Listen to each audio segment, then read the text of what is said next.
Hello, YouTube, Sapphire Steel community, and just every Lorcana player in general. Welcome to the Select Few Podcast, episode 4. And like always, we always have an awesome guest on the channel. And today, I have a very good friend of mine, a long time friend who I didn't even know it was him when I was there in person with him. I have Pandemonium Heart, aka Joseph, here joining us today. And he actually, this past weekend, just like me, won his LCQ pod, and he used it with a very spicy deck. And not only that, but he used that same deck. I'm not sure if he made changes, we'll get into that, but he was able to get a top 16 finish at the Lorcana Disney North American Championship. So that was very awesome for you to do that. Go ahead if you want to say anything. Thank you very much for that. It's definitely a absolute pleasure to be here. Yeah, it was a crazy weekend, a crazy run. I did not imagine that I would go that deep with something like Blurple. To those who don't know me, I'm Pandemonium Heart. You may also know me for Yellow Green Discard, which I helped pioneer and topped 32 in Chicago with. I've been pretty down low since. I haven't had any big runs in between there, and maybe we'll get into that. But we had a magical run at Disneyland with another under the radar kind of deck with Blurple, and it was truly a blast. Yeah, man. You are definitely an OG into the game. When I met you in person, we actually faced each other. I actually faced Joseph round 4 in the tournament and realized when he was on Blurple, I was like, okay, I'm not going to get 0-2, but I can 1-1 this, so I'm cool with that. And unfortunately, he punished me, killed my Hiram, and he was able to beat me while I was on the play, and he did secure that 2-0. And that at least I can say I lost to Ed and I lost to you. So I lost to two people who got top 16. That was a very intense game. What were your thoughts going into that when we were playing that match?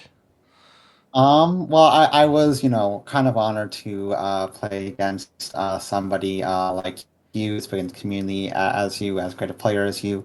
And I was honestly pretty. And, it's funny, my last day playing online, you don't run into too much blue steel Mm-hmm. online these days, but randomly on this last testing day, I ran into two no wheel blue steels in best of threes, and I lost both of those in 3 games. So I was actually a little bit worried. I found that I could deal with the wheel versions of Blue Steel a bit better, because it's kind of a matter of just denying their signal usually to the best of your ability, and then they don't have as many big bomb threats that can be a problem as the Mm-hmm. no wheel lists do. So I was a bit scared, and sure enough, in game 1, you were going off really hard. You were definitely in the driver's seat for the majority of that game, and I was in deep trouble. I definitely got very lucky in that Mm-hmm. first game when you are on the play. I know that with you whiffing a lot of draws, I had to make a kind of a gutsy shift Elsa play to freeze those two bombs in mid game with the Mm-hmm. Elsa on 4 damage with you only on one card in hand, I Yep. remember, and Yep. luckily didn't have the damage there. And then I was just able to keep using Big Elsa to stall the board Broken. quest and then manage to squeak it out. But it was a super close game. Probably the scariest, like, of my, I think, 10 wins in the main event tournament. I think that was probably the scariest one, or at least very much up there, and the most likely I was to lose. Like the least in control I Yeah. felt, I think, was that game where I'm just like, oh snap, I dodged a bullet on that one for sure. No, I appreciate the words. That definitely means a lot coming from a player at your caliber. And that's funny because, like I said, I didn't even realize it was you until after the fact. And you played that game very well. And again, I'm happy that I lost to someone who got top 16 and a good friend. And that game was just crazy and definitely one to remember. And we'll get into more games, your games and my games in a bit. But just before we start, this LCQ that we went to, it was crazy. 1,000 people. When you saw that they were gonna, or I should say, when they announced the LCQ, what were your thoughts right away? I thought it was absolutely terrible.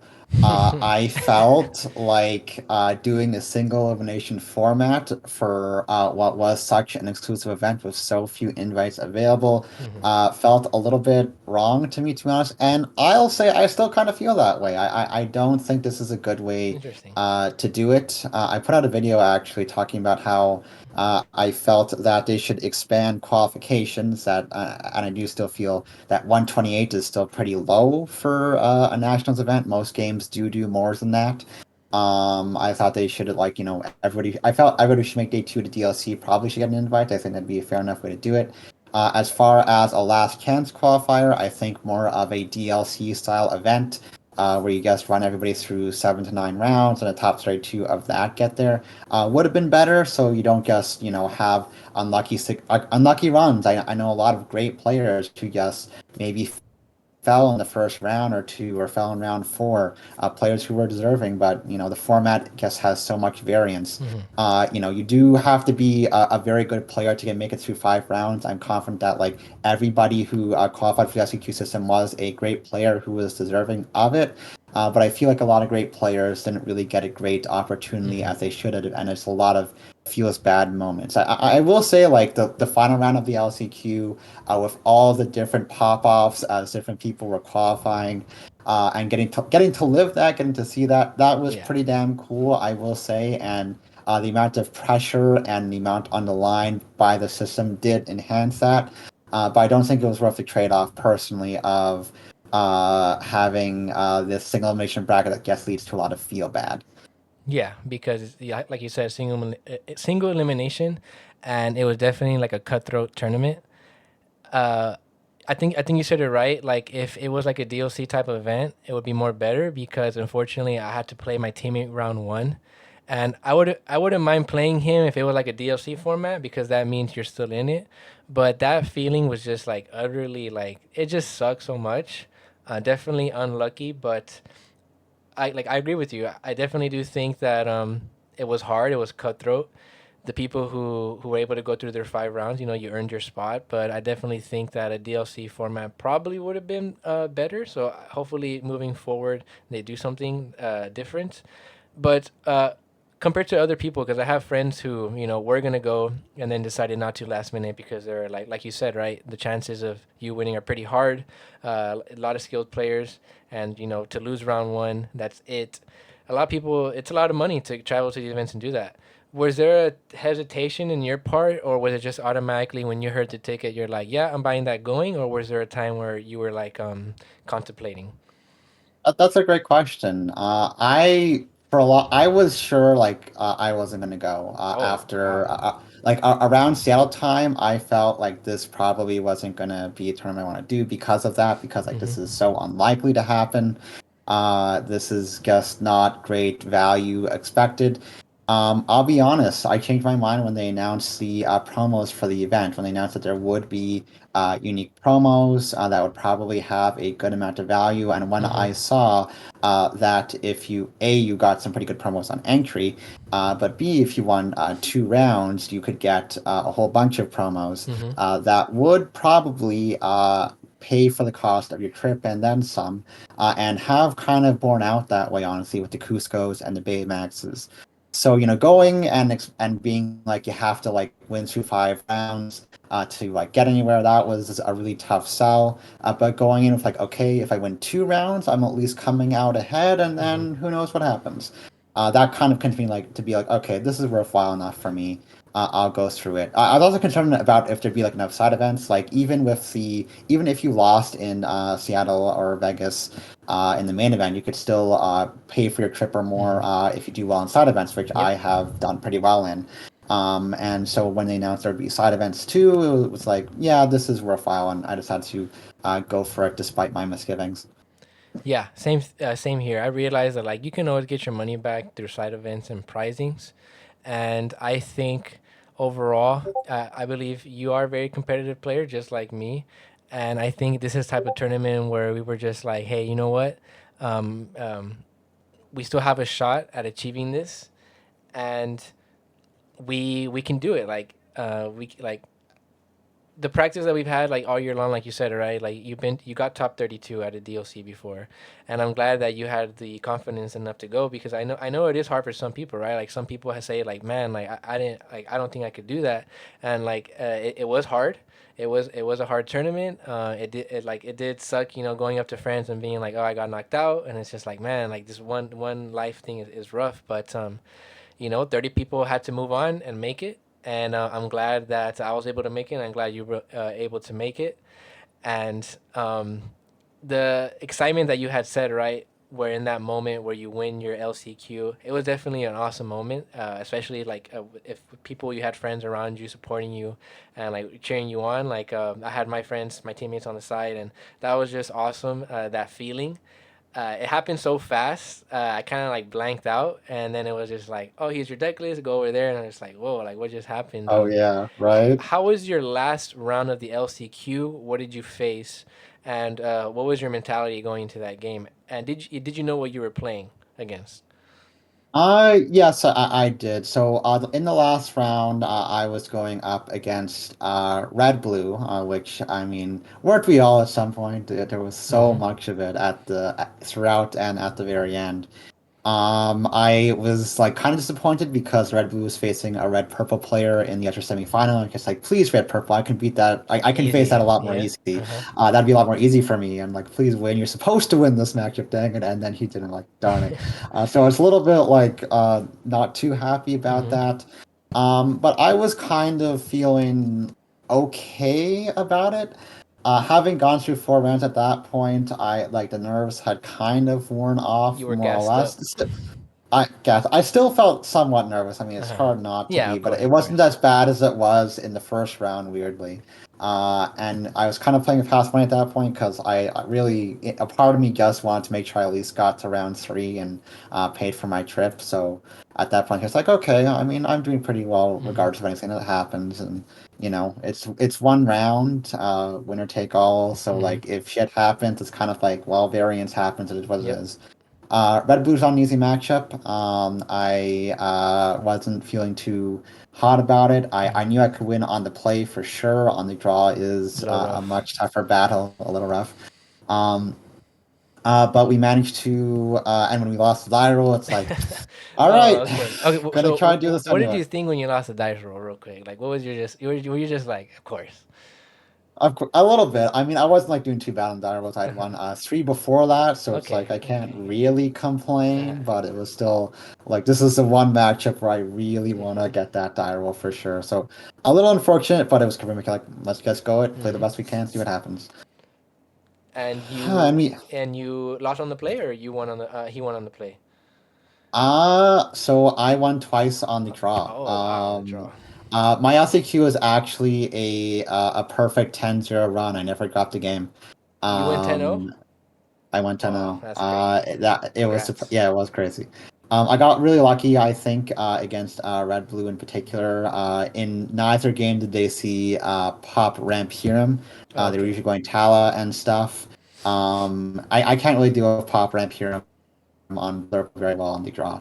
But it was they were stumbling a bit in game one. We had a really good back and forth. We were both on Manor, McDuck Manor Okay, actually, nice, so we had spicy. some interesting gameplay around that Mm-hmm. card.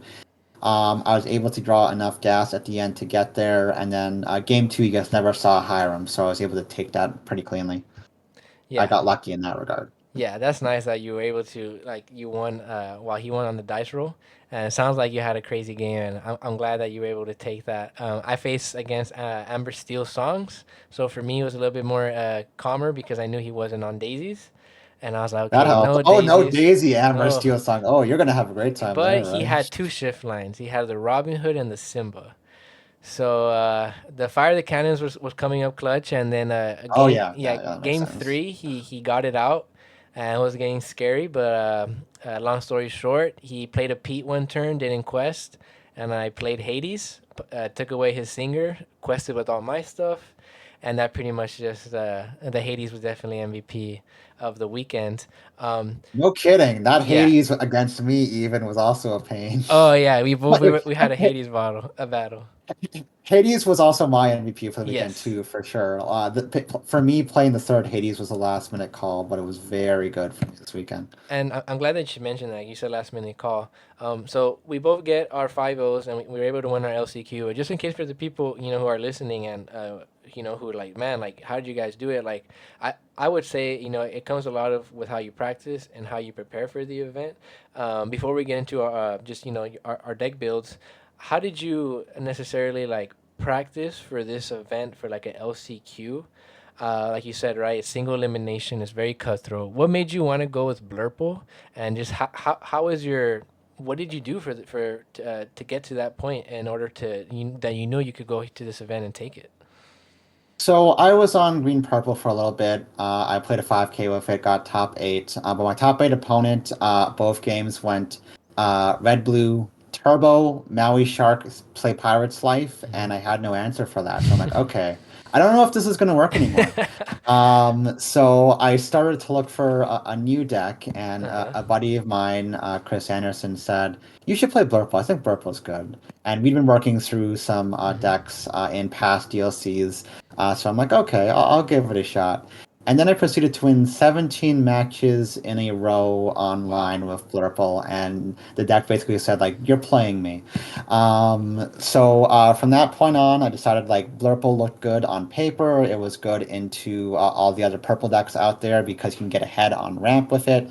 Hmm. It's pretty good into Diggy Mines and aggro decks because of your ability to tempo out, and we spited Diggy Mines to be bigger. It was great into red purple. It was good enough 50-50 into red blue. And its only bad matchup was Wheel Song, which we weren't expecting much of at all. Yeah. And sure enough, I never saw it all weekend. I was able to Hmm. get Yeah. dogs, a few there were in the room. So it was just a good medi pick.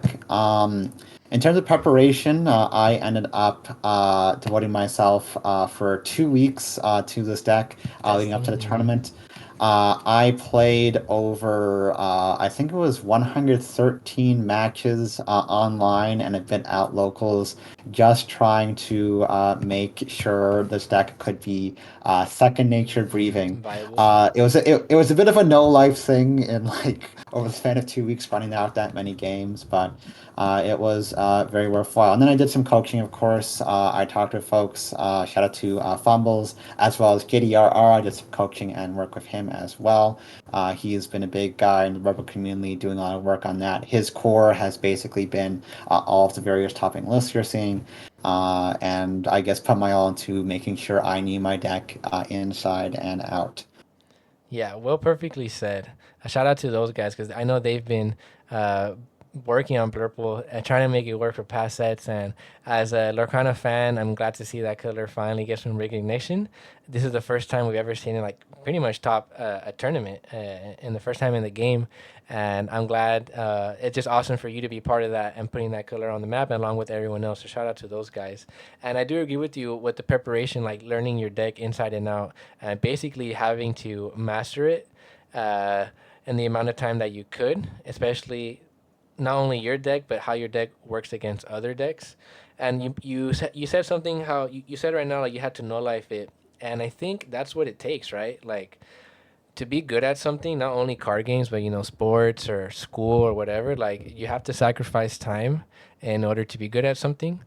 And at first, I didn't really understand that, but then, I realized, right, like the time that you spend, let's say you get like, for me, example, before I started for my LCQ, and once I got into my prep, I would, come home from work, and I do play Lorcana at night, but I would get home and be like, yeah, what, let me relax real quick, let me just watch some anime, let me just relax. And once the LCQ started coming around, like I realized like I need to sacrifice that chill time in order to play.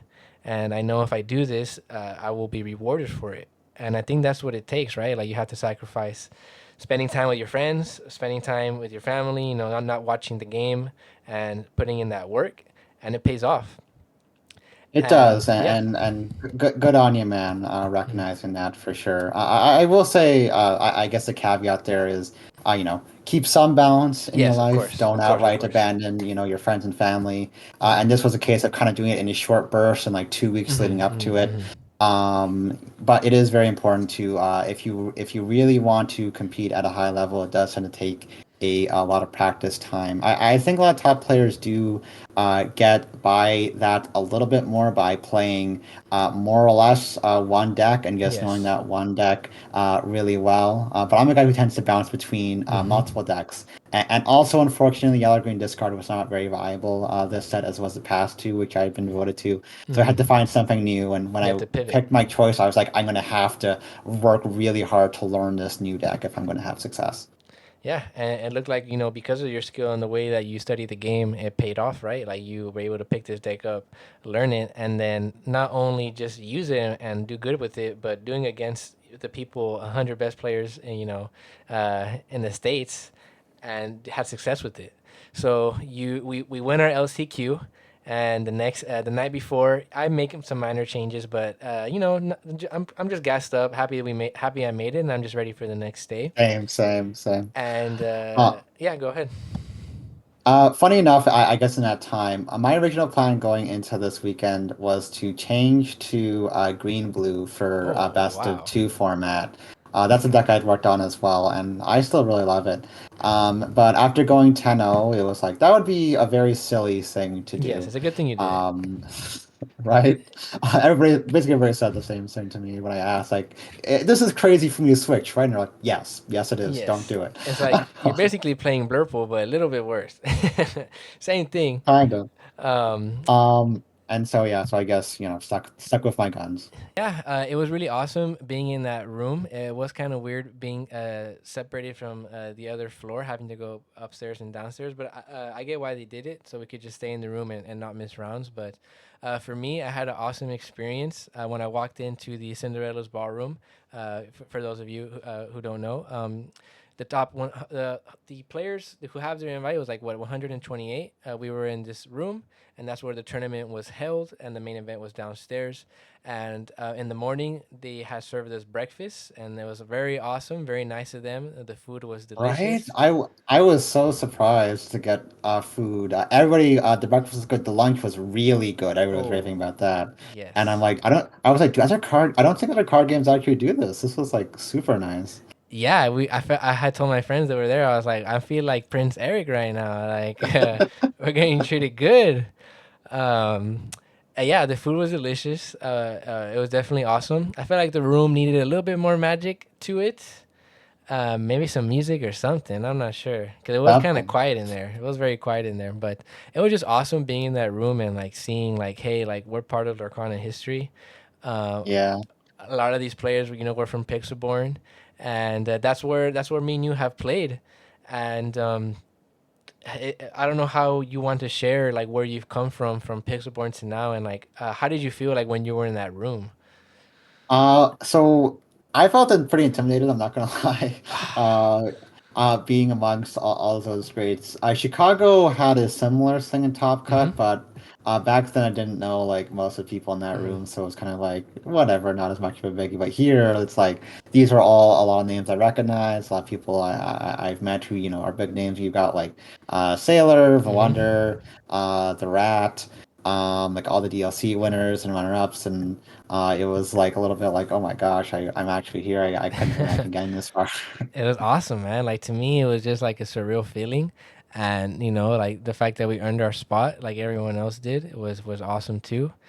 And I was just pumped up, gassed up, and I was like, at this point, man, I don't really care what happens. Obviously, I'm still trying to win, but if I'm going down, taking some of y'all down with me. And the tournament starts, and I had an awesome time. Definitely made a couple of misplays. Could have played a little bit more tight, but I definitely learned a lot from my experiences, and I learned a lot. And talking to the players after the game, that was really awesome. Um, and overall, I had a good time. But you end up doing good and end up actually uh, making it to day two. What was your last round in the day one for you to secure your spot? And who So against who? I will say leading up, it was a bit of a rough start to the day. I started Mm-hmm. off one draw, one loss, and I thought the magic was over.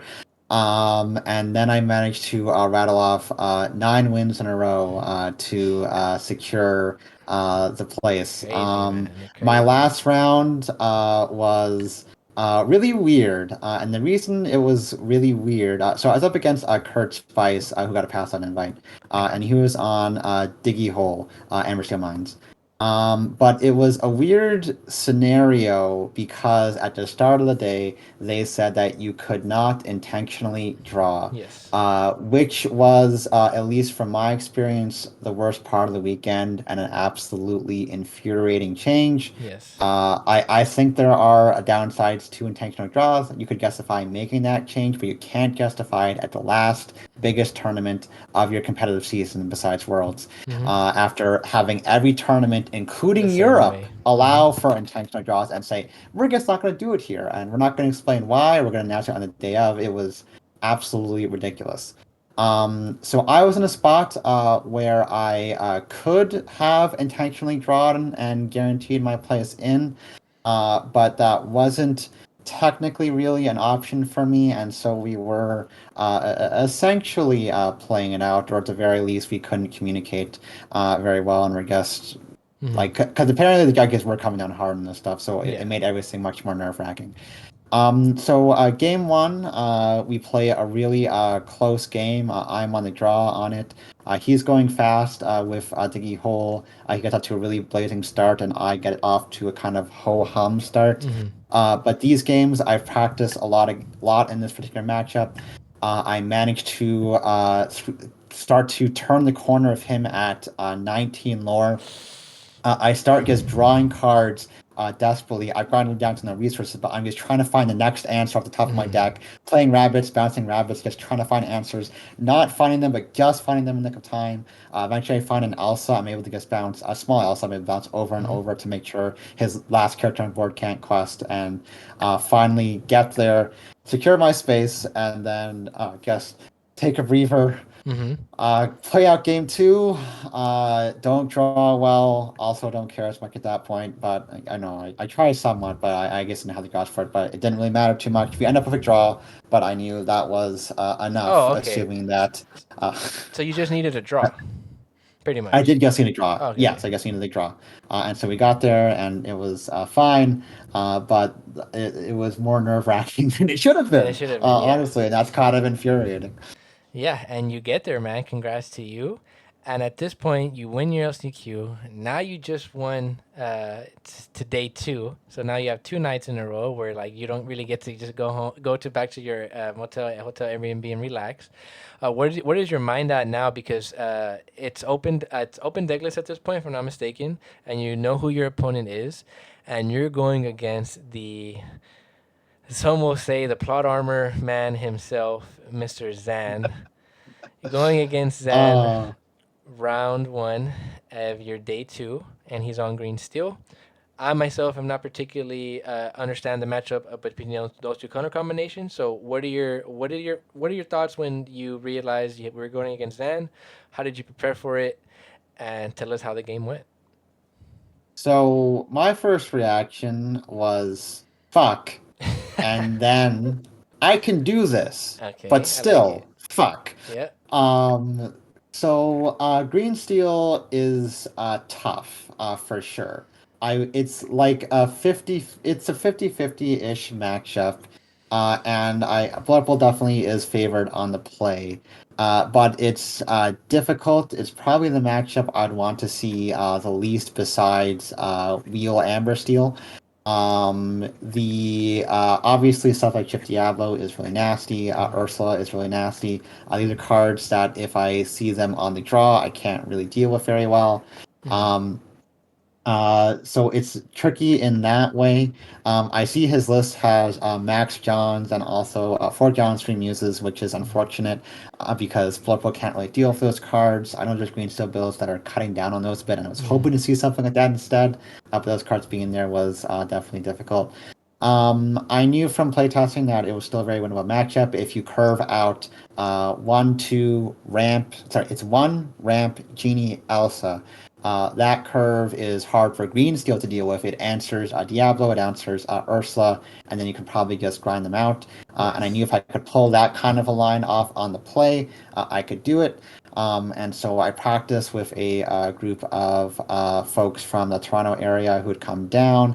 Shout outs to those folks, Dale, Haymaker, everybody else who was Nice. there at that Airbnb who really helped me out that night. And we just did a lot of rounds practicing, and it felt very close, but Green Steel could definitely edge out, especially on the play. I could edge out if I saw the right cards on the play. I knew it would come down to draws, but it felt like a match. It feels like a matchup where, compared to a lot of matchups, I have a lot less agency, I would say, where it Hmm. feels a lot more top of the deck draw dependent because of the discard factor, and it wasn't something I particularly liked facing. And you were for a higher seed than him. You went on the play, or he was Uh, on the play. I was higher seed. We were the eighth, ninth matchup, so I squeaked out getting on the play. If I was on the draw, I don't think I would have had much of a chance at all. But on the play, I had like a decent shot. And so it's you take it to a game three. I do. So game one, I do get the green curve, one ramp Genie Elsa. He Nice. does have Shift Diablo, but I have like good enough answers there. It's a pretty close game at the start. He fights back pretty well, but I actually on six I Shift Elsa. I freeze a Smee with two damage in it, so it dies next turn, and I Oh, freeze you a do that to Merfolk. me, bro. And yeah, and then I swing into a John that had sung "I'm Still Here" on itself, so it has Okay. resist two, but Big Elsa could take it out. And that was the big swing turn that got me game one. And Oh, from there, I was nice. able to control the board and went from there. Game two, when he's on the play, he gets I think it was Shift Diablo, Always. Calhoun, no, Shift Diablo, Calhoun, Ursula, John, Sing Double Sudden Chill. I'm not beating that. My hand Yeah. was bad in the first place, but my only ramp was Sail as well into Shift Diablo, so it's like he gets to draw an extra card off Mm-hmm. that. Like there was no way I was beating that opener at all. Um, Game three is tight. I'm on the play, but unfortunately, I missed ramp on two. I still get double one drop, but I don't have a good four drop. I don't really have a great three. I don't have a great three drop. I think it was Fox, if memory serves. So it's a bit of an awkward start for me. He starts off Merfolk, Calhoun, John, and he only taps Merfolk after John's on board. Mm-hmm. I should have still taken out the Merfolk there. I misplayed not doing so in hindsight, but I didn't want to give him the free draw. I was hoping to empty out my hand and then swing into Merfolk was the play. He then goes play a second John, sing Sudden Chill, and at that point I'm in deep trouble. I go for a turbo ramp play, empty out my hand, get to 8 ink, clear out his Merfolk. I make a misplay in this moment where he has Calhoun and Merfolk exerted. I have a Tipo, a Genie. I play out the Fox and replay Tipo. I should have Fox swung into Calhoun. Instead, I swing into the Merfolk and quest my Genie. His Calhoun enters back to kill my Fox, get two lore. Essentially, I gave both players two lore, but I do Mm-hmm. this with him having two Johns on board. So he's really ahead in the race, and even though we were close at lore, it was low. It was a bad idea because he was ahead in lore. It's a super niche interaction, but it Mm-hmm. was a misplay. Um, from there, I am top decking, and it's just I guess gotta hope that top decks bail me out. I get a manner, which is good. Manner like Mm-hmm. forces him to like he can't deal with mana very well. He has no quick in his list. But he's starting to top with his Johns. I take out one of Genie. The top deck after the manner is Sail into one drop Diablo, and that's basically the game. I needed a body that can contest board. I didn't find it there. We get close down to the wire. The next turn, I have like a crab on the Diablo, and I fight into like a Mm-hmm. friends, but it's not enough at that point. I get to 13 lore. I could have quested to like 17 or something like that, but he got the rest of the way there, and it was over. It was really close, really difficult. After that loss, I can remember, just sitting down, and I was crying, and it was like I had tears of joy coming out of Mm-hmm. one eye and tears of sadness coming out of the other. It was a very weird feeling, Mm-hmm. accomplishing so much but coming so short in a pivotal motion. It was tough. No, man, I don't blame you. You were basically playing the most important game in your Connor life next to your LCQ round, and you were playing for a shot at the world champion ship. Unfortunately, you didn't get there, and I'm sorry for that. But that is, you did so much. You accomplished so much. You did better than players who already had their invite. And like you said, it was a cutthroat tournament, and you got that far. Took some prizings with you, and you did your best. And you arguably can say you played against one of the best, if not the best player in the game. And yeah, that was crazy. Sounded like he had his plot armor on him.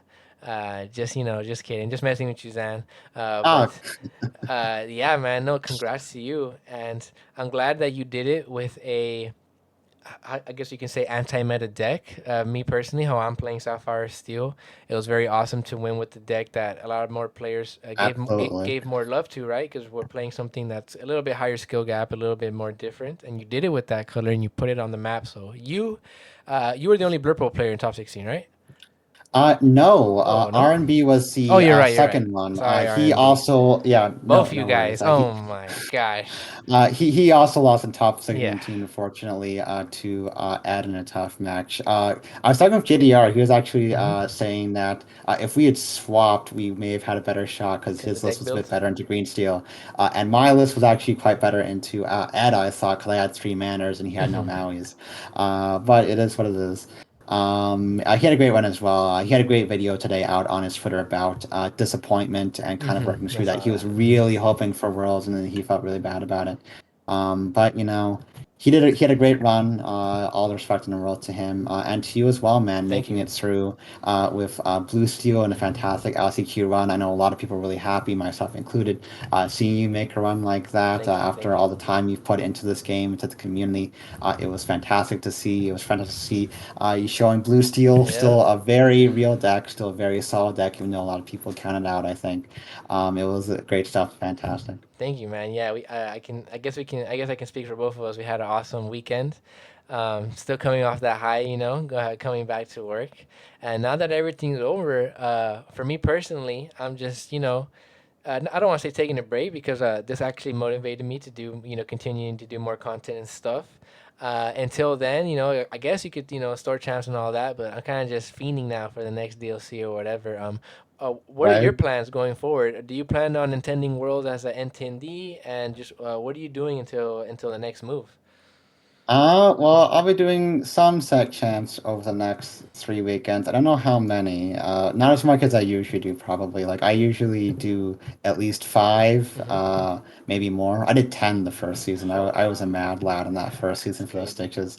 But I'll probably take it a little bit easier this Mm-hmm. time. I'm very, very Lorcana out. Yeah. I know a lot of people are like very much jonesing for like the next DLC and talking about Uh-huh. Australia and stuff. After doing four big events in a row in North America, I'm just like I'm a little bit tired. I Yeah. need a bit of a break. I want to do the next big event in North America for sure, whatever that is. But for now, I'm happy taking it a little bit easier. Do you plan on But attending Worlds? if it's worth it, I'm hoping that they do Okay. Side a events. DLC there, basically, like Okay. or really good Yeah. side events. But hopefully DLC as Worlds is going, I think would be the logical thing to do. And if that happens, I'll almost certainly be there. They called me crazy. Is it crazy to say they might do a last chance world qualifier, or that's just too crazy? I don't. I mean, they've done some crazy stuff, They've so done who the some heck crazy knows? stuff. Maybe they will. Like maybe they'll do the DLC and then have it be One like spot, the two winner, the spots. top two, the one top two spots for the last couple. That'd be insane. If But there I would. is, That'd be man, really I'm gonna see high. you there. I better see you there if they do that. Oh yeah, absolutely. No way I'd miss that. Yeah, Absolutely not. that's gonna be awesome, man. And I guess just to round this off, do you have any shout outs, anything you want to say? I'm glad that you came onto the channel, to the podcast, and you shared. We were able to share our stories on the LCQ again. Like I had a good time. The highlight for me was just being in the room full of people who I have played against a year ago, through my computer screen, and seeing the top left corner, like, all right, who am I playing against? PandemoniumHeart. This guy's on Discord. Oh, I'm playing against Sailor, playing against this person, and seeing these people in person, that was just to me awesome. Just like at one point, I was just enjoying the moment. I was just like in the room like this. I Absolutely. looked around and I was just like, I'm glad I was able to be part of history, and I'm glad that my friends helped me get me there. I had a good time. Shout out to everyone who I met. Shout out to Team Labyrinth. Shout out to Ravensburg. Shout out to PPG for coming through, taking those awesome photos of us that I actually plan on getting framed. I'll actually have both of our photos there. But yeah, any shout outs, anything you want to say just to close this up? The community in Lorcana is fantastic. I really appreciate how fantastic community we have here. Shout outs to Habibi, who was with me there throughout the weekend, my Hmm. teammate and friend. He had my back throughout the whole thing. I couldn't have done it without him. Shout outs to Team Enter the Battlefield, my home local and Nice, nice. team, and my squad. Fantastic community there. That's kept me in the game. That's kept me engaged. Gets really great community there. Shout outs to as well to the Lounge and Oh, SLTC. yep. Shout out to the Testing lounge. my testing my testing groups. I really love them. They helped me so much, made me the player I am today. Yeah, I think that well covers it. But just shout out to everyone in the community and everybody who supported me throughout this my Lorcanic journey. I appreciate each and every one of you. Thank you for those words. Thank you, Joseph. And I can't wait to see where Pandemonium Heart ends up in 2025. I definitely do think this year will be a little bit more in our favor. We learned a lot this year, and hopefully we don't have to get an invite in an LCQ, and we can get one in a DLC. Thank you for coming on. I appreciate you having you on the channel, and I can't wait to have you on next time. Thank you so much. Take care. Thank you, you too. Peace out, and I hope you guys have a good one. All right. Awesome, man. Sheesh. Fantastic.